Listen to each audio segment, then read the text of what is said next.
Hello everyone, welcome to atomic English. Israel और Hamas के बीच खूनी संघर्ष ऑलमोस्ट 1.5 साल के बाद भी लगातार जारी है। बहुत बड़े लेवल पर जेनोसाइड हो चुका है, लेकिन सीज फायर की कोई नियर पॉसिबिलिटी दिखाई नहीं दे रही है। आज का एडिटोरियल इसी के ऊपर बेस्ड है, तो चलिए देखते हैं। शुरू करने से पहले मैं आपको एश्योर करता हूँ कि ये जो क्लास है ना, ये इतनी इंपॉर्टेंट क्लास है, मुश्किल से आधे घंटे में आपकी ओवरऑल इंग्लिश की प्रैक्टिस हो जाती है। क्लास के एंड तक आपको 10 से 12-15 वर्ड्स याद हो जाते हैं। कॉम्प्रहेंशंस के क्वेश्चंस की प्रैक्टिस हो जाती है और बहुत सारे ग्रामर कॉन्सेप्ट क्लियर हो जाते हैं। और ये जो एडिटोरियल होते हैं ना, ये आपके थॉट प्रोसेस को इस तरह से बूस्ट करते हैं कि आपको मतलब आपकी जो सोचने की समझने की जो क्षमता होती है ना, जो आपका एक नज़रिया होता है, उसको वो चेंज कर देते हैं। आप चीज़ों को फिर नॉर्मली नहीं देखते, फिर आप चीज़ों को देखते हैं एक पढ़े लिखे वेल एजुकेटेड इंसान के नज़रिए से। ठीक है, तो क्लास मिस ना करें, बहुत इंपॉर्टेंट क्लास होने वाली है। चलिए शुरू करते हैं आज की क्लास, और शुरू करने से पहले चैनल को ज़रूर सब्सक्राइब कर लें ताकि हमारी इंपॉर्टेंट क्लासेस आपको डेली टाइम पर मिलती रहें। ओके, तो हमेशा की तरह क्लास के स्टार्टिंग में हम देखेंगे कुछ इंपॉर्टेंट वर्ड्स ताकि हमको एडिटोरियल अच्छे से समझ में आ सके। उसके बाद आप देखेंगे various MCQs on comprehension, grammar और भी बहुत कुछ, जो कि एग्जाम पॉइंट ऑफ व्यू से एक बहुत ही अच्छी प्रैक्टिस है। और लास्ट में आपको देखने को मिलेंगे वोकैब के ढेर सारे प्रैक्टिस क्वेश्चंस, जिससे वोकैब इसी क्लास में परमानेंटली आपको याद हो जाएगी। ओके, तो चलिए शुरू करते हैं आज की क्लास। और आज पहले देखते हैं हम इंपॉर्टेंट वर्ड्स, और आज का पहला इंपॉर्टेंट वर्ड है ट्रूस। ट्रूस एक नाउन होता है, इसका मतलब होता है युद्ध विराम। कोई युद्ध चल रहा है, उसमें उसको स्टॉप कर देना, विराम दे देना। A temporary cessation of hostilities by mutual agreement. Mutual agreement मतलब आपस में सहमति के बाद युद्ध को रोक देना, उसको बोलते हैं truce. The two nations agreed to a truce to allow humanitarian aid to reach the affected areas. जो दो नेशन थे ना, उनके बीच में युद्ध हो रहा था, उन्होंने क्या एग्री करा है? टू ए ट्रूस, एक युद्ध विराम के लिए, ट्रूस के लिए उन्होंने एग्री किया है। टू अलाउ ह्यूमैनिटेरियन एड, तो क्या कर रहे हैं वो? अब देखो वहाँ ना अफेक्टेड एरियाज रहे होंगे, जब युद्ध हुआ होगा तो वहाँ पर कुछ एरिया ऐसे रहे होंगे जहाँ पर अफेक्ट हुआ होगा जो एरिया, तो उसको क्या कर रहे हैं? वह ह्यूमैनिटेरियन मानवीय एड दे रहे हैं, सहायता दे रहे हैं। ठीक है, सिनोनिम्स का हो जाता है सीज फायर या फिर आर्मिस्टाइस। ओके, सीज फायर हो गया भाई, युद्ध को विराम दे दिया। ठीक है, और इसका एंटोनियम होता है कन्फ्लिक्ट या वॉर। देखो एक तरफ युद्ध विराम हो गया, लेकिन उसका उल्टा दूसरी तरफ कन्फ्लिक्ट जारी है, वॉर जारी है। नेक्स्ट, अगला वर्ड है होस्टेज, जो एक नाउन होता है, इसका मतलब होता है बंधक, बंधक बना लेना। ठीक है, किसी को बंधक बना लेना। A person held captive to ensure the fulfilment of a demand. किसी को बंधक बना लिया, अब उसके बाद उसके बदले में क्या मांगेंगे? कि भाई कुछ डिमांड करी जाएगी कि हमको ये दे दो। अपनी मांगे पूरी करवाने का एक तरीका होता है किसी को होस्टेज बना लेना, बंधक बना लेना। सेंटेंस में इसका यूज देखते हैं। The kidnappers released the hostage after their demands were met. Kidnappers ने क्या करा? रिलीज कर दिया किसको? होस्टेज को, लोगों को जो उन्होंने बंधक बनाए हुए थे उनको रिलीज कर दिया, छोड़ दिया। After their demands were met, और जब उनकी डिमांड पूरी हो गई तो उसके बाद उन्होंने होस्टेज को, बंधकों को छोड़ दिया। कैप्टिव, कैप्चर कर लिया किसी को। देखो कैप्टिव, कैप्चर इसी से बनता है, कैप्टिव होता है, या फिर प्रिजनर। ठीक है, एंटोनिमस का देखते हैं। देखो एक तरफ तो बंधक है, लेकिन एक तरफ फ्री पर्सन, उसका उल्टा एंटोनियम हो जाएगा फ्री पर्सन या फिर लिबरेटर, जो बिल्कुल मुक्त है।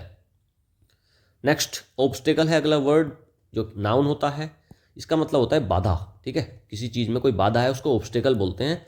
समथिंग दैट ब्लॉक्स प्रोग्रेस और प्रिवेंट्स सक्सेस। कोई चीज़ अगर किसी की प्रोग्रेस को ब्लॉक करती है ना, या फिर उसकी सक्सेस को प्रिवेंट करती है, रोकती है, बाधा डालती है, तो उसको बोलते हैं obstacle. Lack of funding is the main obstacle to completing the project. जो फंडिंग की जो कमी है ना, लैक ऑफ का मतलब होता है कमी, तो फंडिंग की जो कमी है ना, पैसों की जो कमी है, इज द मेन ऑब्स्टेकल, ये एक बहुत बड़ी बाधा है to completing the project, project को कंप्लीट करने के लिए। ठीक है, इसका सिनोनियम हो जाता है भाई बैरियर। बाधा है, ऑब्स्टेकल है मतलब बैरियर है, या फिर हर्डल है, इनका मतलब होता है बाधा। ठीक है, और इसका एंटोनियम हो जाता है एड या सपोर्ट। एक तरफ तो देखो बाधा है, रोका जा रहा है किसी चीज़ को, लेकिन उसका उल्टा एंटोनियम होता है एड कर रहे हैं, उसकी सहायता कर रहे हैं, सपोर्ट कर रहे हैं उसको। नेक्स्ट, अगला वर्ड है कोलैप्स, जो एक वर्ब भी है और नाउन भी है। कोलैप्स का वर्ब में मतलब होता है ढहना, और नाउन के रूप में इसका मतलब होता है पतन। टू फॉल डाउन और फेल सडनली एंड कंप्लीटली, मतलब अचानक से गिर जाना, ढह जाना, इसको बोलते हैं collapse. The building collapsed after the earthquake struck. देखो अचानक से बिल्डिंग गिर गई, कोलैप्स कर गई, ढह गई। और कब ढह गई? अर्थक्वेक के बाद। ठीक है, इसका सिनोनियम हो जाता है क्रम्बल या फिर फॉल करना। क्रम्बल करना या फॉल करना इसके सिनोनियम हो जाते हैं कोलैप्स के। अच्छा, एक तरफ कोई चीज़ ढह गई लेकिन दूसरी तरफ राइज कर रही है, इसका एंटोनियम हो जाएगा उल्टा राइज। राइज कर रही है भाई, बढ़ रही है। स्ट्रेंदन, एक तरफ ढह रहा है, पतन हो रहा है, कमजोर हो रही है चीज़, लेकिन एक तरफ स्ट्रेंदन हो रही है भाई। नेक्स्ट, अगला वर्ड अप्लाइड, जो कि एक नाउन होता है। इसका मतलब होता है कठिन परिस्थिति या फिर इसको दुर्दशा भी बोल सकते हैं। ठीक है, इसका मतलब दुर्दशा भी होता है। अ डिफिकल्ट और अनफॉर्चुनेट सिचुएशन, एक बहुत मुश्किल और एक दुर्भाग्यपूर्ण सिचुएशन है, उसको बोलते हैं plight. The documentary highlighted the plight of refugees in war torn areas. Documentary ने क्या हाईलाइट करा है? प्लाइट दिखाया है, मतलब दुर्दशा दिखाई है रेफ्यूजीज की। जो रेफ्यूजीज आ जाते हैं किसी जगह से भागकर, शरण में आ जाते हैं, शरणार्थी, उनको बोलते हैं रेफ्यूजीज। वॉर टॉर्न एरिया, जो वॉर के जो उसके जो एरिया है ना, युद्ध के, वहाँ पर उनकी दुर्दशा को दिखाता है, प्लाइट को दिखाता है ये डॉक्यूमेंट्री। प्रेडिकामेंट, इसका सिनोनिम हो जाता है प्रेडिकामेंट और हार्डशिप। हार्डशिप मतलब मुश्किल, दुर्दशा। ठीक है, इसका एंटोनियम हो जाता है, एक तरफ तो देखो दुर्दशा है, बुरी हालत है, लेकिन दूसरी तरफ एडवांटेज है, कंफर्ट है, आराम से रह रहे हैं लोग। तो प्लाइट का उल्टा हो जाएगा एंटोनियम कंफर्ट और एडवांटेज। अगला वर्ड है बोल्स्टर, जो कि एक वर्ब होता है। इसका मतलब होता है सहारा देना, टू सपोर्ट, सपोर्ट करना किसी को, या स्ट्रेंथन, मजबूत करना। ठीक है, इसका सेंटेंस यूज देखते हैं। The government announce new policies to bolster the economy. Government ने क्या करा है? कि नई पॉलिसीज को अनाउंस करा है। ठीक है, उनकी घोषणा करी है, to bolster the economy, economy को बोल्स्टर करने के लिए, मजबूत करने के लिए, सहारा देने के लिए, सपोर्ट करने के लिए। ठीक है, सिनोनियम हो जाएगा रीइंफोर्स करना, मजबूती देना, या फिर फोर्टिफाई करना, ये भी मजबूती करना होता है। ठीक है, देखो फोर्टिफाई बना है, जैसे एक वर्ड है फोर्ट। फोर्ट का मतलब होता है किला। पहले क्या होता था, राजा महाराजा अपने किले को ना मजबूत करते थे, तो फोर्ट से ही, उसी से बना है। किला एक मजबूत चीज़ है, तो फोर्टिफाई करना, किसी चीज़ को मजबूत करना। अच्छा, एक तरफ सहारा दे रहे हैं, मजबूत कर रहे हैं, लेकिन उसका उल्टा वीकन, कमजोर करना। तो बोल्स्टर का एंटोनियम हो जाएगा वीकन या फिर अंडरमाइन करना किसी चीज़ को। नेक्स्ट, इंसर्जेंसी, अगला वर्ड है इंसर्जेंसी, जो कि एक नाउन होता है और इसका मतलब होता है विद्रोह। एन एक्टिव रिवोल्ट और अपराइजिंग, एक एक्टिव, एक मतलब सक्रिय, रिवोल्ट होता है विद्रोह या फिर अपराइजिंग। इसका सेंटेंस यूज देखते हैं। The army was deployed to suppress the insurgency in the region. Army किस लिए डिप्लॉय करी गई? डिप्लॉय का मतलब होता है वहां पर लगाई गई है आर्मी। ठीक है, वहां पर उनको अपॉइंट करा गया है। तो आर्मी को किस लिए डिप्लॉय करा गया है? टू सप्रेस, सप्रेस मतलब दबाने के लिए। क्या चीज दबाने के लिए? इंसर्जेंसी को, विद्रोह को दबाने के लिए इन द रीजन, क्षेत्र में। ठीक है जी, इसका सिनोनियम हो जाता है रिबेलियन। रिबेलियन हो गया भाई, इंसर्जेंसी मतलब रिबेलियन या फिर रिवोल्ट, विद्रोह। इसका उल्टा, एक तरफ देखो विद्रोह हो रहा है, विद्रोह मतलब एक तरह से दंगे से हो रहे हैं, लेकिन इसका एंटोनियम उल्टा हो जाएगा पीस, शांति हो रही है, कॉम्प्लायंस हो रही है भाई। विद्रोह नहीं कर रहा कोई भी, जो रूल्स हैं, जो भी कानून हैं, उनका पालन हो रहा है, कॉम्प्लायंस हो रही है उनकी। नेक्स्ट, अगला वर्ड है जेनोसाइड। जेनोसाइड एक नाउन होता है, इसका मतलब होता है नरसंहार। The deliberate killing of a large group of people, specially those of a particular ethnic group और नेशन। देखो डिलिबरेट किलिंग है, जानबूझकर मारा जा रहा है एक लार्ज ग्रुप ऑफ पीपल, लोगों के एक बड़े समूह को, specially those of a particular ethnic group और नेशन। किसी भी देश में या किसी भी ग्रुप में जो एक कुछ पर्टिकुलर कम्युनिटी है या फिर कुछ लोग हैं, उनको डिलिबरेटली मारा जा रहा है, मर्जी से मारा जा रहा है, उसको बोलते हैं जेनोसाइड करना, नरसंहार करना। सेंटेंस यूज देखते हैं। The international community condemned the genocide and called for justice. जो इंटरनेशनल कम्युनिटी है ना, जो पूरा विश्व है, उसके जो सारे देश हैं, कम्युनिटी मतलब विश्व, जो कंट्रीज हो जाती हैं उनको बोल देते हैं इंटरनेशनल कम्युनिटी। वो क्या कर रही हैं? कंडेम कर रही हैं। कंडेम का मतलब होता है बुराई करना, बुराई कर रही हैं, निंदा कर रही हैं जेनोसाइड की, नरसंहार की, for and called for justice, और जस्टिस की मांग कर रहे हैं। ठीक है, अच्छा, जेनोसाइड का सिनोनिम देखते हैं। मैसेकर मतलब नरसंहार, मैसेकर हो गया भाई, कत्लेआम हो गया, एक्सटर्मिनेशन, ये दो इसके सिनोनिम हो जाएंगे। अच्छा, एक तरफ तो नरसंहार हो रहा है, लेकिन दूसरी तरफ क्या हो रहा है? पीस कीपिंग, शांति रखी जा रही है, प्रिजर्वेशन हो रहा है भाई। ठीक है, तो पीस, यूएन का एक मिशन भी है, उसमें यूएन का पीस कीपिंग मिशन होता है, जिसमें वेरियस कंट्रीज से क्या है कि भाई आर्मी के जो पर्सनल हैं, फौजी लोग जो हैं, वो वहाँ पर जाते हैं और वहाँ पर पीस कीपिंग में हेल्प करते हैं, जहाँ पर जो बहुत ज़्यादा राइट्स वगैरह हो रहे हैं उन देशों में। नेक्स्ट, परटर्ब्ड, जो कि एक एडजेक्टिव होता है, इसका मतलब होता है व्याकुल होना, एंशियस होना या अनसेटल्ड होना, अपसेट, दुखी रहना। She was perturbed by the sudden change in his behaviour.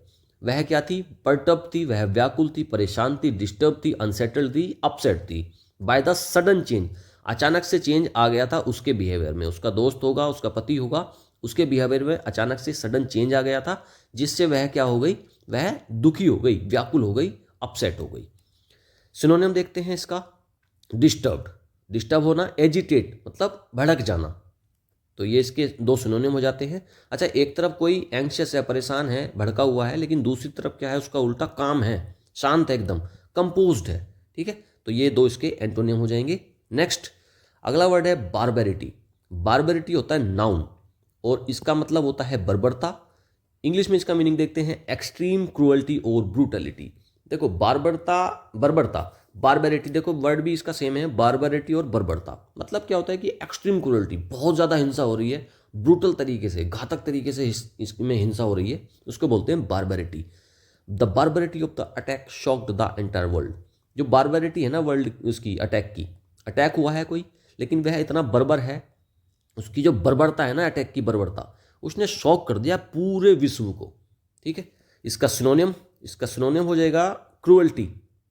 Cruelty मतलब हिंसा हो रही है, एट्रोसिटी, ये दो इसके सिनोनिम हो जाएंगे।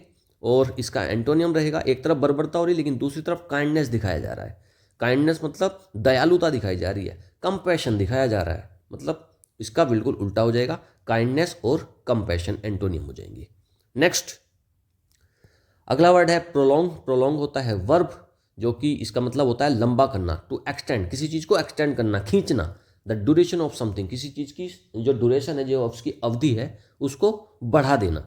The negotiations were prolonged due to disagreements. जो निगोशिएशन है ना, उसको प्रोलॉन्ग कर दिया गया, जो समझौता होने वाला था उसको क्या कर दिया गया? प्रोलॉन्ग कर दिया गया, खींच दिया गया, ड्यू टू डिसएग्रीमेंट। एग्रीमेंट नहीं हो पाया था, उसकी वजह से उसको प्रोलॉन्ग कर दिया गया, लंबित कर दिया गया, बढ़ा दिया गया। सिनोनियम इसका हो जाएगा एक्सटेंड या फिर लेंथन। एक्सटेंड मतलब बढ़ाना, लेंथन मतलब लंबा करना किसी चीज़ को। ठीक है, एक तरफ तो चीज़ों को लंबा कर रहे हैं लेकिन दूसरी तरफ उसको शॉर्टन करना, मतलब छोटा कर देना, तो इसका एंटोनिम हो जाएगा शॉर्टन या फिर कर्टेल। तो आपने देखा हमको 11 इंपॉर्टेंट वर्ड्स इसमें मिल गए हैं, और मैं इस वीडियो के लास्ट में इन जो 11 वर्ड्स है सबकी सेपरेटली मैं आपको प्रैक्टिस करवाऊंगा क्वेश्चन और ट्रिक के थ्रू। तो उसमें क्या होगा कि आपको ये कंप्लीटली याद हो जाएंगे, जो बहुत ही अच्छी प्रैक्टिस है। आपको फिर एग्जाम में जो वोकैब का पोर्शन आता है वहाँ आपको दिक्कत नहीं आएगी। ऑलराइट, तो अब चलते हैं हम अपने एडिटोरियल की तरफ, और आज का एडिटोरियल है chasing truce on the US and talks between Israel and Hamas. Chasing truce, truce होता है एक युद्ध विराम, तो ये वहाँ पर युद्ध चल रहा है, इजराइल और हमास प्लस फलस्तीन का एक टेररिस्ट ग्रुप है हमास, तो उसकी तरफ क्या चल रहा है, ये युद्ध विराम की तरफ ये चेज कर रहे हैं उसको कि भाई युद्ध वहाँ पर रुक जाए। On the US and talks between Israel and Hamas, Israel और हमास के बीच में जो टॉक हुई थी अभी पीछे, और यूएस उसमें क्या कर रहा था, उसमें मीडिएशन कर रहा था कि भाई ठीक है इनके बीच में समझौता हो जाए, ट्रूस हो जाए एक। ठीक है, तो उसके ऊपर ये बताया गया है आज का editorial. Benjamin Netanyahu is keener on his government survival than on peace. Benjamin Netanyahu किस चीज़ के इच्छुक हैं? वो ये देख रहे हैं कि भाई उनकी जो गवर्नमेंट का जो सर्वाइवल है ना, वो ज़्यादा इंपॉर्टेंट है उनके लिए पीस से। वो चाह रहे हैं कि भाई अगर मैं पीछे हटता हूँ, इसमें इस वॉर को रोकता हूँ, तो कहीं मेरी सरकार ना गिर जाए, तो उनके लिए पीस से ज़्यादा अपनी सरकार को बचाना है, उसका सर्वाइवल है। प्रेसिडेंट जो Biden's remark that there is real progress in talks between Israel and Hamas on a ceasefire, and hostage deal offers a rare ray of hope in ending the 15 months long war. President जो Biden, जो कि इस time president हैं America के, अभी Trump का आना बाकी है, उनके इलेक्शंस वगैरह सारा कुछ हो गया है, बस ये अब इनका लास्ट चल रहा है ऑलमोस्ट, कुछ दिनों में ये इससे हट जाएंगे प्रेसिडेंट से। तो जो बाइडन जो प्रेसिडेंट हैं अमेरिका के अभी, उनकी क्या रिमार्क आई है कि भाई देर इज़ रियल प्रोग्रेस, वहाँ पर एक रियल प्रोग्रेस हुई है इन टॉक्स बिटवीन इजराइल और हमास, इन दोनों के बीच में एक टॉक हुई है on a cease fire and hostage.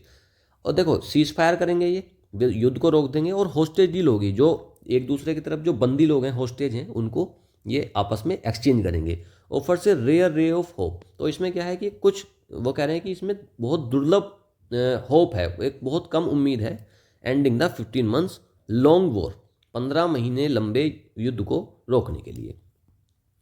Mr. Biden said he was confident that his administration, which has only some more days left in office, could secure a deal. Mister Biden ने क्या कहा कि भाई वह confident थे, उनका administration इस चीज़ के लिए कॉन्फिडेंस था कि भाई इनका जो ये जो कुछ समय के लिए रह गए हैं, कुछ दिनों के लिए रह गए हैं, कि भाई ये इस चीज़ के लिए कॉन्फिडेंट थे कि एक डील करवा देंगे इनके बीच में, इजराइल और हमास के बीच में. However experience suggest that there is no deal unless an actual deal is reached. लेकिन एक्सपीरियंस क्या बताता है कि भाई कोई डील नहीं हो सकती जब तक एक एक्चुअल डील पर आप नहीं पहुंच जाते. Irrespective of the progress in talks, चाहे आप बातें कितनी करते रहें, लेकिन एक डील तभी पहुंचेगी जब आप एक एक्चुअल डील के एक एक्चुअल डील को रखेंगे. ठीक है, तब तक कोई डील नहीं हो सकती. Even now there are conflicting narratives on the remaining bottlenecks. और अभी पता है क्या है, जो नैरेटिव्स है ना, उसमें एक कन्फ्लिक्शन है, एक बहुत बड़ा विरोधाभास है. किस चीज़ में? जो रिमेनिंग बोटलनेक्स हैं, अभी जो बहुत सारी अड़चनें आई हुई हैं. कभी हमास कह रहा है कि नहीं हो सकता है, कभी इजराइल कह रहा है कि नहीं हो सकता है. इजराइल कुछ डिमांड कर रहा है, हमास कुछ डिमांड कर रहा है. तो ये बहुत सारे नैरेटिव्स कन्फ्लिक्टिंग हैं इसमें. Mister Biden says Hamas is an obstacle. Mister Biden क्या कह रहे हैं कि भाई हमास एक ऑब्स्टेकल है, हमास एक रोड़ा है, बीच में बाधा है Hamas. While Katari and Egyptian official, जो कतर के और इजिप्ट के ऑफिशियल्स हैं, वो क्या कह रहे हैं, who were involve in the talks. और ये क्या है कि यूएस भी हिस्सा था और कतर और इजिप्ट के ऑफिशियल्स भी इस डील का हिस्सा थे. वो क्या कह रहे हैं? वो कह रहे हैं कि भाई Israeli prime minister Benjamin Netanyahu का जो रिफ्यूज़ल है ना, वो एग्री नहीं कर रहे किसी भी चीज़ के लिए, टू एग्री टू एनीथिंग. वो किसी चीज़ पर एग्री नहीं कर रहे. More than A temporary ceasefire is the main hurdle. वो बस इतना कह रहे हैं कि एक टेम्पररी सीजफायर होना चाहिए, उसके अलावा वो कुछ नहीं, किसी चीज़ पर एग्री नहीं कर रहे. तो ये हर्डल है, ये इसमें ऑब्स्टेकल है. ठीक है, देखो ऑब्स्टेकल का ही वो होता है, सिनोनिम होता है hurdle. Mister Netanyahu does not want to bring the war to an end as his far right government could collapse. अच्छा, मिस्टर नेतन्याहू जो इजराइल के प्राइम मिनिस्टर हैं, वो नहीं चाहते कि भाई ये वॉर रुक जाए. क्यों? क्योंकि उनकी जो फार राइट गवर्नमेंट है ना, वो गिर जाएगी, वो कोलैप्स कर जाएगी. But he is ready to accept a temporary halt in fighting in return for hostages. लेकिन वो क्या है, एक टेम्पररी हल्ट होता है रोक देना, थोड़े समय के लिए किसी चीज़ को रोकना या रुकना, उसको बोलते हैं हल्ट. लेकिन वो किस चीज़ के लिए रेडी है? एक टेम्पररी हल्ट के लिए, थोड़ी देर के लिए, कुछ समय के लिए, कुछ दिनों के लिए ये रोकने के लिए इस युद्ध को तैयार है. लेकिन किस रिटर्न में? रिटर्न में इनको चाहिए होस्टेजेस. इनके जो बंदी बनाए हुए हैं, इनके सैनिकों को, इनके नागरिकों को जो बंदी बनाया हुआ है, उनकी होस्टेज को ये वापस लेना चाहते हैं. Hamas fearing that Israel would resume fighting once the hostages are released, demand a permanent ceasefire. अच्छा, हमास जो है, हमास की कमर तोड़ के रख दी है इसराइल ने, बेहिसाब बमबारी हुई है. तो इसराइल ये हमास जो है बहुत मुश्किल से सर्वाइव कर पा रहा है. हमास क्या फियर कर रहा है? उसको फियर ये है कि जो इसराइल है ना, ये बदले में होस्टेज तो ले लेगा, लेकिन फाइट को रिज्यूम रखेगा. ये लगातार ये रोकेगा नहीं युद्ध को. अगर होस्टेज छोड़ दिए तो ये होस्टेज भी छूट जाएंगे और युद्ध भी नहीं रुकेगा. तो ये डिमांड करते हैं एक परमानेंट सीज फायर को, कि भाई परमानेंट होना चाहिए एक सीज फायर. ये टेम्पररी सीज फायर पे एग्री नहीं कर रहे. वाइल टॉक्स ड्रैग ऑन, जैसे कि ये जो टॉक्स हुई हैं ये जैसे खींची, the plight of over 2 million people in Gaza in nearly forgotten. जो दुर्दशा है ना, जो प्लाइट है, ये भाई ये बातें तो खींचती चली गई, ये डील खींचती चली गई, लेकिन जो प्लाइट है ना लोगों की, वहाँ गाजा में जो लोग हैं, जो वहाँ पर सफ़र कर रहे हैं, उनकी प्लाइट को, उनकी दुर्दशा को किसी ने भी नहीं देखा. उन्होंने उसको लगभग भुला दिया गया. Israel strikes have killed 46,000 Palestinians. Israel ने बेहिसाब बमबारी करी है. ठीक है, उसमें 46,000 46,000 लोगों को मार दिया है इजराइल ने. Most of Gaza's population lives in tent cities without enough food, drinking water, medicine and electricity. अब देखो युद्ध हो रहा है, सारी चीज़ें, कभी भी वहाँ पर मिसाइल आ रही हैं, कुछ भी हो रहा है, सारी चीज़ें तहस नहस हो गई हैं. तो गाजा की जो मोस्ट पॉपुलेशन है ना, ज़्यादातर लोग वो रह रहे हैं टेंट लगाकर, शहरों में टेंट लगाकर रह रहे हैं. विदाउट एनफ फूड नहीं है उनके पास, ड्रिंकिंग वाटर नहीं है, बिना पानी के रह रहे हैं, मेडिसिन नहीं है उनके पास, इलेक्ट्रिसिटी नहीं है. इतने गंदे हालातों में वो लोग रह रहे हैं.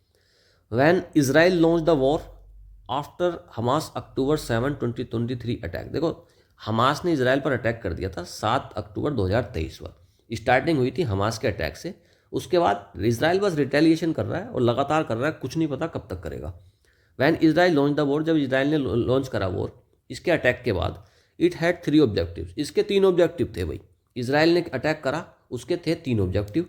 डिस्ट्रॉय करना है हमास को, secure the release of hostages, जो लोगों को बंदी बनाया हुआ है ना इन हमास वालों ने, तो उनको रिलीज करवाना है हॉस्टेजेस को, और bolster the Jewish entire long term security, और बोल्स्टर करना है मतलब सुरक्षित करना है जूइश स्टेट। देखो इसराइल क्या है, जूइश मतलब ज्यूज मतलब यहूदियों का स्टेट मतलब देश है ये, ठीक है। तो वो क्या कह रहे हैं कि भाई उनका 3 थे, पहले तो हमास को डिस्ट्रॉय करना है, दूसरा जो हॉस्टेजेस लिए उनको रिलीज कराना है, और तीसरा जो जूइश स्टेट है ना, जो उनकी देश है इसराइल, उसकी लॉन्ग टर्म सिक्योरिटी को इंश्योर करना है, बचाना है उसको। 15 मंथ्स लेटर, 15 महीनों के बाद क्या हुआ, while Israel has destroyed much of Hamas military infrastructure, Israel ने लगभग उसका जो हमास का जो मिलिट्री इंफ्रास्ट्रक्चर है उसको ज़्यादातर उसको डिस्ट्रॉय कर दिया, and killed its top leadership, और इसकी जो टॉप लीडरशिप है ना उसको किल कर दिया। कई हमास के कमांडर, जो भी कमांडर इसका हमास का बनता है उसको ये मार देते हैं इसराइल वाले जो आर्मी के लोग हैं।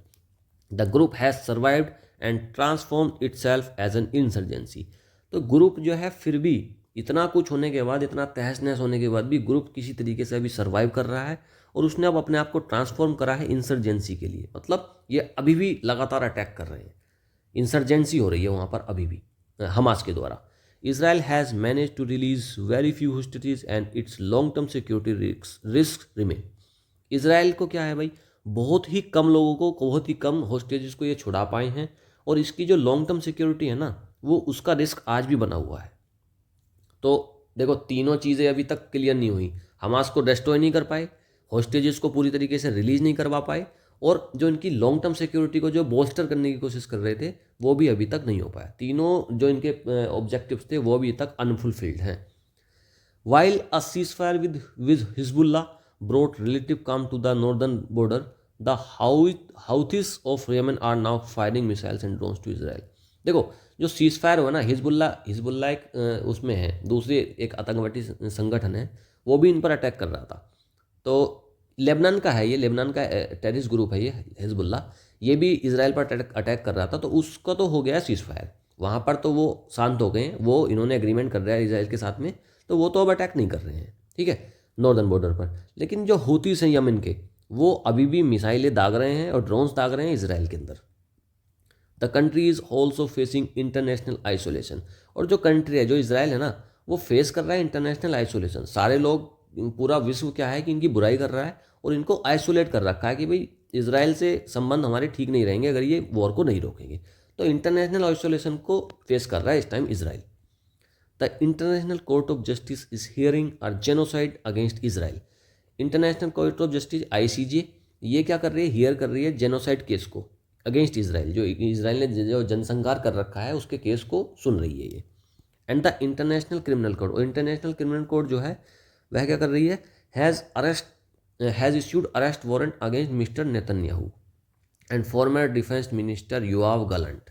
तो ये क्या कर रहे हैं भाई, जो इंटरनेशनल क्रिमिनल कोर्ट है ना, ये क्या काम कर रही है, इसने कर दिया है अरेस्ट वारंट जारी मिस्टर नेतन्याहू और उनके पूर्व डिफेंस मिनिस्टर योआव गैलेंट के खिलाफ। राइट्स ऑर्गेनाइजेशन, जो राइट्स के ऑर्गेनाइजेशन है, ह्यूमन राइट्स के ऑर्गेनाइजेशन है और बहुत सारे ऑर्गेनाइजेशन है, from Amnesty International to HRW, इससे लेकर एमनेस्टी इंटरनेशनल से लेकर HRW तक, are accusing Israel of genocide. वो क्या अक्यूज कर रहे हैं, वो क्या आरोप लगा रहे हैं कि भाई इसराइल ने करा है genocide. Mister Netanyahu seems unperturbed. अच्छा, ये जो मिस्टर नेतन्याहू हैं ये कैसे दिख रहे हैं, ये अनपर्टर्ब्ड दिख रहे हैं, ठीक है। अनपर्टर्ब्ड का मतलब क्या होता है, पर्टर्ब्ड का मतलब होता है देखो चिंतित, लेकिन अनपर्टर्ब्ड इसका उल्टा हो जाएगा, वह बिल्कुल निश्चिंत दिख रहे हैं। Thanks to the military political and diplomatic support that Israel still enjoys from the Biden administration, और थैंक कर रहे हैं मिलिट्री को, पॉलिटिकल पार्ट, अपनी पॉलिटिकल और डिप्लोमेटिक सपोर्ट को जो उनको देश से मिल रहा है, that Israel still enjoys from the Biden, और बाइडन के एडमिनिस्ट्रेशन को भी ये थैंक कर रहे हैं, उनका धन्यवाद दे रहे हैं जो उनको सपोर्ट मिल रही है उसके लिए। But its inability to meet its objectives even in the tiny Gaza strip, its disregard for the international law and norms and the barbarity with which it is attacking the Palestinians should shock anyone interested in the country's physical and moral well-being। लेकिन इसकी जो inability है ना Israel की, कि भाई ये अपना ऑब्जेक्टिव को ये नहीं अचीव कर पाए, इवन जो छोटा सा गाजा स्ट्रिप है ना, वहाँ भी ये अपने ऑब्जेक्टिव्स को अचीव नहीं कर पाए। और इनका जो डिसरिगार्ड है, इंटरनेशनल लॉ को डिसरिगार्ड कर रहे हैं, उसकी इज्जत नहीं कर रहे हैं, और नॉर्म्स, उसकी लॉ एंड नॉर्म्स हैं, उनको ये डिसरिगार्ड कर रहे हैं। और जो बारबैरिटी, जो बर्बरता इन्होंने दिखाई है, ठीक है, जिससे ये अटैक कर रहे हैं फलस्तीन को, शुड शॉक एनीवन, किसी को भी शॉक कर देगी, ये सदमे में डाल सकती है कि भाई जो anyone interest in the countries physical and moral wellbeing, जो भी लोग ह्यूमैनिटी के लिए या फिर देश के लिए उसके बारे में सोचते हैं, उनको ये शौक में डाल देगी, जितना इन्होंने वहाँ पर विध्वंस मचाया है। It is already too late, ये बहुत लेट हो चुका है, काफ़ी ज़्यादा नुकसान हो चुका है ऑलरेडी, बहुत तबाही मचा चुका है Israel. Israelis leaders and their backers in the West should not prolong this aimless war। जो इसराइल के लीडर है ना, और उसके जो बैकर्स, मतलब जो उसके सपोर्टर्स हैं इन द वेस्ट, मतलब अमेरिका, तो इसको सपोर्ट कर रहे हैं ये लोग। तो इसराइल के जो लीडर हैं और इनके जो सपोर्टर्स हैं, should not prolong this aimless war, ये जो वॉर है ना, इसको अब ज़्यादा नहीं खींचना चाहिए, इसको रोक देना चाहिए, क्योंकि बहुत ज़्यादा विध्वंस हो चुका है। Mister Netanyahu should leave Gaza in return for the release of all hostages. Mister जो नेतन्याहू है ना, जो प्राइम मिनिस्टर है वहाँ के इसराइल के, उनको गाजा को छोड़ देना चाहिए इन रिटर्न, बदले में, for the release of all hostages, और अपनी जो सारी होस्टेजेस हैं तो उसको उनको छुड़ा लेना चाहिए। तो ये आज का एडिटोरियल बोल रहा है। बाकी सिचुएशन तो दोनों देशों के बीच जो चल रहा है वो लोग ज़्यादा बेटर से जानते हैं। चलिए देखते हैं आगे एमसीक्यूज़। आज का पहला एमसीक्यू है, what is the primary reason for delay in A cease fire agreement between Israel and Hamas. जो प्राइमरी रीज़न है, जो सीज फायर नहीं होने दे रहा, वो बताओ इसमें क्या है इजराइल और हमास के बीच में। हमास रिफ्यूज़ कर रहा है निगोशिएशन के लिए? नहीं। नेक्स्ट, बेंजामिन नेतन्याहू की जो रिलक्टेंस है, अड़े हुए हैं, ये अग्री नहीं कर रहे हैं किस चीज़ पर? परमानेंट सीज फायर पर। ये हो सकता है lack of international mediation. International mediation तो चल रहा है, यूएस है एक तरफ कतर के लोग हैं, दूसरा एक वो भी है, एक और ग्रुप है। Disagreement between with in the Biden administration, नहीं, इसका ऑप्शन बी करेक्ट हो जाएगा। जो बेंजामिन नेतन्याहू का रिलक्टेंस है ना, वो एग्री नहीं कर रहे परमानेंट सीज फायर के लिए, ये इसका मेन रीज़न है डिले में सीज फायर के। नेक्स्ट, अगला है हमास का जो कंसर्न है ना, वो बताना है कि क्या है भाई, टेम्परेरी सीज फायर क्यों नहीं करने दे रहे ये। What are the Hamas concern regarding the temporary. Permanent चाह रहे हैं ये सीज फायर, टेम्परेरी नहीं चाह रहे। They want to retain hostages for negotiation, नहीं। They fear Israel will resume, ये हो सकता है। They want international recognition before a ceasefire, international recognition नहीं चाह रहे, वो तो मिला ही हुआ है पहले से ही। They demand more humanitarian aid before any ceasefire, नहीं, ये भी नहीं है, इसका बी ऑप्शन करेक्ट है। Next, this is one of the consequences of Israel's actions in Gaza. इसमें गाज़ा के अंदर जो इजराइल का एक्शन हुआ है उसके कंसिक्वेंस पूछ रहा है कि भाई कंसिक्वेंस क्या हुए हैं, as mentioned in the editorial में। इंक्रीज सपोर्ट फ्रॉम अरब से सपोर्ट आया है, देखो आया है वो एक बात नहीं है, एडिटोरियल में क्या कह रहा है वो पूछा है इसने। Increase support from Arab nation, कोई जिक्र नहीं आया। International isolation and accusation of genocide, हाँ आरोप तो लग रहे हैं जेनोसाइड के। स्ट्रेंथन रिलेशन विद हिजबुल्ला से तो रिलेशन अच्छे नहीं हुए, तो अभी अटैक कर रहा था कुछ दिन पहले। परमानेंट डिस्ट्रक्शन ऑफ हमास का परमानेंट डिस्ट्रक्शन हो गया, नहीं, बी ऑप्शन करेक्ट हो जाएगा। इंटरनेशनल आइसोलेशन हुआ है और एक्यूजेशन हुआ है कि भैया नरसंहार कर रहे हैं, जेनोसाइड कर रहे हैं। चलिए अगला देखते हैं, इसमें हम देखेंगे कुछ ग्रामर के क्वेश्चन। और फोर्थ क्वेश्चन है, Israel has managed to release very few hostages. इसमें बताना है वर्ब का फॉर्म कौन सा है। देखो वर्ब है हैज़ मैनेज, तो इसमें इसने क्या पूछा है, ये टेंस पूछना चाह रहा है। देखो हैज़ मैनेज, हैज़ के साथ वर्ब की थर्ड फॉर्म आई है, ये किस में आती है, हैज़ प्रेजेंट का वो है हेल्पिंग वर्ब, और मैनेज थर्ड फॉर्म होती है परफेक्ट में, तो प्रेजेंट परफेक्ट इसमें करेक्ट आंसर हो जाएगा। इसको पैसिव में बदलना है, ठीक है। The international court of justice is hearing a genocide against case against Israel. A genocide case against Israel, इसको बना लीजिए सब्जेक्ट, तो जेनोसाइड केस अगेंस्ट इसराइल सभी में है, ठीक है। उसके बाद चलते हैं वर्ब को देखते हैं, फिर उसके बाद देखो इज हियरिंग मतलब प्रेजेंट कंटिन्यूस में है सेंटेंस, तो कंटिन्यूस का प्रेजेंट कंटिन्यूस का कैसे बनाते हैं, उसमें बीइंग लगा देते हैं, हेल्पिंग वर्ब वैसी की वैसी रहने देते हैं। तो is being, is heard, has been, was being. देखो वॉज बीइंग नहीं होगा, वॉज के साथ बीइंग नहीं आएगा क्योंकि प्रेजेंट में हो रही है बात। हैज़ बीन आएगा नहीं, इज के साथ हर्ड नहीं आएगा, आएगा तो क्या आएगा, इज के साथ बीइंग लगाकर और उसको थर्ड फॉर्म लगा देंगे बाद में, तो ए ऑप्शन इसका करेक्ट हो जाएगा। Next, what is the grammatical role of word barbarity. Barbarity की पूछा है कि भाई ये पार्ट्स ऑफ स्पीच कौन सा है। देखो, the barbarity with which it is attacking. देखो स्टार्टिंग हो रही है, सब्जेक्ट है, और सब्जेक्ट में नाउन या प्रोनाउन आपको ज़्यादातर देखने को मिलते हैं। तो बार्बरिटी क्या है, एक मतलब हिंसा है, बेहिसाब हिंसा है, बर्बरता है, जो कि अपने आप में एक नाउन है। तो नाउन इसका बी ऑप्शन करेक्ट हो जाएगा। नेक्स्ट, इसमें क्या है, वॉइस ट्रांसफॉर्मेशन पूछा है दोबारा से। इजरायली स्ट्राइक्स, इजराइल की जो स्ट्राइक्स हैं, हैव ऑलरेडी किल्ड 46,000 पैलेस्टीनियंस। देखो, हैव ऑलरेडी किल्ड, ये इसकी वर्ब है, तो प्रेजेंट परफेक्ट में है सेंटेंस। तो अब इसको क्या करेंगे, देखो इसको तो बना लेंगे, 46,000 पैलेस्टीनियंस को तो बना लेंगे हम सब्जेक्ट, सभी में आ रहा है, ठीक है। अब चलते हैं इसकी तरफ, वर्ब की तरफ। हैव ऑलरेडी किल्ड, तो हैव ऑलरेडी बीन लगा देंगे। देखो वर्ड तो होगा नहीं और भी नहीं होगा, क्योंकि हैव को हैव ही रहने देंगे, बस बीन लग जाएगा और थर्ड फॉर्म आ जाएगी। तो हैव ऑलरेडी ये आ ही रहा था, बीन और किल्ड, तो यही उसका करेक्ट आंसर। हैड तो होगा नहीं क्योंकि पास्ट में होगी बात, सी ऑप्शन इसका करेक्ट हो जाएगा। Next, speech, part of speech बताना है, temporary. Mister Netanyahu is ready to accept temporary halt. देखो हल्ट होती है थोड़े समय के लिए किसी चीज़ को रोकना, और हल्ट अपने आप में होता है एक नाउन।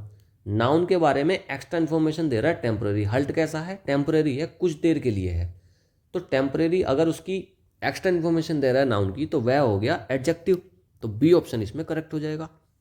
अब करते हैं वोकेबलरी की प्रैक्टिस, और वोकेबलरी की प्रैक्टिस करेंगे यहीं पर। सारे आपको जितने भी वर्ड्स मैंने स्टार्टिंग में कराए हैं वो सारे याद हो जाएंगे अभी, ठीक है। पहला वर्ड है ट्रूस। ट्रूस के बारे में पूछा है उसने, ट्रूस का मीनिंग पूछ लिया। ट्रूस का मीनिंग क्या होता है भाई, ट्रूस का मतलब होता है एक समझौता, ठीक है। अब permanent agreement to an end war हो सकता है, टेम्परेरी सेसेशन ऑफ हॉस्टिलिटीज हो सकता है, a plan to attack an enemy, a treaty for economic trade. Economic trade की कोई बात नहीं है, प्लान टू अटैक, अटैक करने का मतलब नहीं होता है, और परमानेंट एग्रीमेंट है to end a war, war को एंड करना, या फिर temporary cessation of hostility. B option का ज़्यादा अप्रोप्रिएट है, एक हॉस्टिलिटी को ख़त्म करने को बोलते हैं, मतलब एक वह उस इस तरीके की सिचुएशन में आते हैं कि भाई एक टेम्परेरी रोक लगाते हैं दुश्मनी पर, ना कि परमानेंट। तो ट्रूस बोलते हैं टेम्परेरी चीज़ों को। अगर यहाँ पर टेम्परेरी एग्रीमेंट होता टू एंड ए वॉर, ये भी इसका ऑप्शन करेक्ट हो जाता। Next, hostage. भाई होस्टेज का मतलब होता है बंधक बनाया हुआ है। A person held captive to meet demands, ये हो सकता है। लीडर, रिबेलियन का लीडर है, नहीं। A negotiator in a conflict, conflict में नेगोशिएटर नहीं, होस्टेज तो बंधक को बोलते हैं। Soldier in a war, soldier नहीं होता, ए ऑप्शन करेक्ट है। एक ऐसा पर्सन जिसको कैप्टिव, कैप्चर करके रखा है अपनी डिमांड पूरी करने के लिए, उसको बोलते हैं होस्टेज, बंधक। थर्ड, ऑब्स्टेकल वर्ड है, इसमें देखते हैं क्या होगा। Which of the following is an example of N obstacle. Obstacle का एग्जाम्पल बताना है, इनमें से कौन सा है। एक स्मूथ रोड है, वो ऑब्स्टेकल होगी, नहीं। एक ब्रोकन ब्रिज है, ब्लॉकिंग द वे, हो सकता है। एक सक्सेसफुल प्लान है, भाई अगर कोई एक सक्सेसफुल प्लान है तो वो बाधा थोड़ी दे रहा है किसी को, तो ऑब्स्टेकल नहीं है वो। ए पीसफुल निगोशिएशन, एक आसानी से समझौता चल रहा है बिल्कुल शांति से, तो वो कैसा ऑब्स्टेकल है, वो भी नहीं है। एक ब्रोकन ब्रिज, एक ब्रिज टूटा हुआ है, उससे रास्ता रुका हुआ है, तो यही तो ऑब्स्टेकल है। Next, collapse. कोलैप्स का मतलब होता है भाई किसी चीज़ का ढह जाना, ठीक है, कमज़ोर हो जाना, गिरना। इसमें कंटेक्स्ट में पूछा है इस सेंटेंस के, the building collapsed after the earthquake, building गिर गई। तो rise suddenly, to fall down और फेल कंप्लीटली, टू रिपेयर और fix something, to build something new. Rise करना, ऊपर उठना, बिल्कुल नहीं है। रिपेयर करना किसी चीज़ को, नहीं भाई। टू बिल्ड समथिंग न्यू, कुछ नया बिल्ड करना, नहीं। फॉल करना है, अचानक से पूरी तरीके से कोई चीज़ गिर गई, उसको बोलते हैं कोलैप्स करना। Fifth, which sentence best describes a plight. Plight के बारे में पूछा कि भाई प्लाइट का मतलब क्या होता है। प्लाइट होती है दुर्दशा। She von A lottery and brought a new car, उसकी लॉटरी लग गई और एक नई कार उसने खरीद ली, ये प्लाइट है क्या उसकी, ये दुर्दशा थोड़ी, ये तो अच्छी दशा है। The refugees struggled to find food and shelter, जो रेफ्यूजीज हैं वो स्ट्रगल कर रहे हैं भाई उन्हें फूड मिल जाए, शेल्टर मिल जाए, हाँ ये दुर्दशा हो सकती है। He celebrated his birthday with friends, वह अपने बर्थडे को सेलिब्रेट कर रहा है अपने दोस्तों के साथ, ये उसकी दुर्दशा है क्या, प्लाइट है क्या, नहीं। The team successfully contemplated the project, team ने सक्सेसफुली कंप्लीटेड द प्रोजेक्ट, तो टीम ने सक्सेसफुली कंप्लीट कर लिया प्रोजेक्ट, ये दुर्दशा थोड़ी है, तो अच्छी दशा है भाई। तो इसका आंसर हो जाएगा बी, रेफ्यूजीज फूड और शेल्टर के लिए स्ट्रगल कर रहे हैं, ये उनकी दुर्दशा है, ये उनकी प्लाइट है। नेक्स्ट, बोल्स्टर करना मतलब इंश्योर करना किसी चीज़ को, मजबूत करना। व्हाट डज बोल्स्टर मीनिंग पूछिए बोल्स्टर की। New policies will bolster the economy, जो नई पॉलिसी है ना वो बोल्स्टर करेंगी इकोनॉमी को, उसको सपोर्ट करेंगी, मजबूत करेंगी। वीकन करना नहीं, क्रिटिसाइज करना किसी चीज़ को नहीं, रिप्लेस करना, एक की जगह पर दूसरी चीज़ को लगा देना नहीं, सपोर्ट करना है, मजबूत करना है, बोल्स्टर। सी ऑप्शन करेक्ट हो जाएगा, सॉरी बी ऑप्शन करेक्ट हो जाएगा, टू सपोर्ट और स्ट्रेंथन। Next, insurgency. इंसर्जेंसी क्या है ये पूछा है। एक पीसफुल प्रोटेस्ट को इंसर्जेंसी बोलते हैं क्या? नहीं भाई। एक्टिव रिवोल्ट है, अपराइजिंग हो सकता है। सेलिब्रेशन, फ्रीडम का सेलिब्रेट कर रहा है, उसे इंसर्जेंसी बोल दोगे? नहीं। अ डिप्लोमेटिक एग्रीमेंट, कोई एग्रीमेंट हो रहा है डिप्लोमेटिक, उसको आप इंसर्जेंसी बोल दोगे? नहीं बोलेंगे। एक्टिव रिवोल्ट है, मतलब लगातार विरोध चल रहा है, युद्ध हो रहा है, ठीक है, उसको बोलते हैं इंसर्जेंसी। जेनोसाइड, जेनोसाइड होता है लोगों को नरसंहार, जहाँ पर बहुत कत्लेआम मचता है, उसको बोलते हैं जेनोसाइड। जेनोसाइड का मतलब पूछो कौन सी, इसने पूछा है कि भाई कौन सा सिचुएशन बताता है कि भाई ये जेनोसाइड हो रहा है। एक community rebuilding after disaster, disaster हुआ है कोई, है ना, उसके बाद कोई एक कम्युनिटी है वो रीबिल्ड कर रही है, दोबारा से स्थापित हो रही है। नहीं भाई, ये नहीं है। ए डेलिबरेट मास किलिंग, ये हो सकता है। पीसफुल को existence of different culture, peaceful क्यों है? जेनोसाइड में तो कत्लेआम हो रहा है, पीसफुल तो नहीं हो सकता। एक टेम्परेरी ट्रूस है बिटवीन टू नेशन, दो नेशन के बीच में एक समझौता, नहीं, ये भी नहीं है। बी ऑप्शन है। एक डेलिबरेट किलिंग हुई है, मास किलिंग, मतलब बहुत बड़े लेवल पर लोगों को मारा गया है डेलिबरेटली, इच्छा से, तो उसको बोलते हैं जेनोसाइड। Next, perturbed. परटर्ब का क्या मतलब होता है? परटर्ब का मतलब सेंटेंस में बताना है। She was perturb by the unexpected news, वह परटर्ब हो गई, मतलब चिंता होने को बोलते हैं परटर्ब। काम और रिलैक्स है क्या? नहीं। एंक्शियस या अनसेटल्ड हो सकता है। एक्साइटेड और हैप्पी, एक्साइट नहीं होगा भाई। परटर्ब तो परेशान को बोलते हैं, डिस्टर्ब को बोलते हैं। अनइंटरेस्टेड या फिर बोर्ड, ये थोड़ा सा देखते हैं, अनइंटरेस्टेड या बोर्ड है। नहीं, देखो एंक्शियस चिंता है और अनसेटल्ड है, परेशान है कोई चीज़, इसको बोलते हैं परटर्ब। बी ऑप्शन करेक्ट है। बारबरिटी के बारे में पूछा है कि भाई बारबरिटी, 4 सेंटेंस दिए हैं, इसमें से पूछा है कि बताओ बारबरिटी का कौन सा सेंटेंस ठीक है। हेल्पिंग द नीडी, बारबरिटी का मतलब होता है आप जरूरतमंद लोगों की मदद कर रहे हो? नहीं। एक्सट्रीम क्रूअल्टी, ये हो सकता है। नेगोशिएशन पीसफुल्ली, देखो बारबरिटी हो रही है ना जहाँ पर हिंसा हो रही, पीस का तो कोई मतलब नहीं रह गया। डोनेटिंग द चैरिटी, ना हम वहाँ चैरिटी, ना हम दान वगैरह कर रहे हैं वहाँ पर, बी ऑप्शन बचता है, यही इसका करेक्ट आंसर है। एक्सट्रीम क्रूअल्टी हो रही है ड्यूरिंग ए कॉन्फ्लिक्ट, एक युद्ध के बीच में।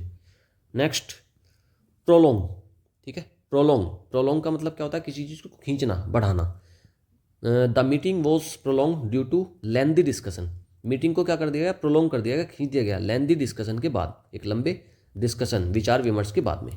To shorten the time, short करना थोड़ी है, लॉन्ग करना होता है। टू एक्सटेंड द ड्यूरेशन हो सकता है। कैंसिल तो करना नहीं है किसी चीज़ को, पोज कर देना भी नहीं है, तो इसका ऑप्शन बी बचता है, यही इसका करेक्ट ऑप्शन हो जाएगा। टू एक्सटेंड द ड्यूरेशन, किसी जो चीज़ को बढ़ा देना, उसका मतलब होता है प्रोलोंग। तो देखा आपने, आपको सारे जितने भी वोकैब हैं वो सारे प्रैक्टिस के थ्रू अभी इसी वीडियो में आपको याद हो गए। तो यह है आज की क्लास का एंड। अगर क्लास अच्छी लगी है तो वीडियो को लाइक करें, ज़्यादा से ज़्यादा शेयर करें और हाँ, चैनल को सब्सक्राइब जरूर कर लें। Alright, thank you, have a nice day, good bye.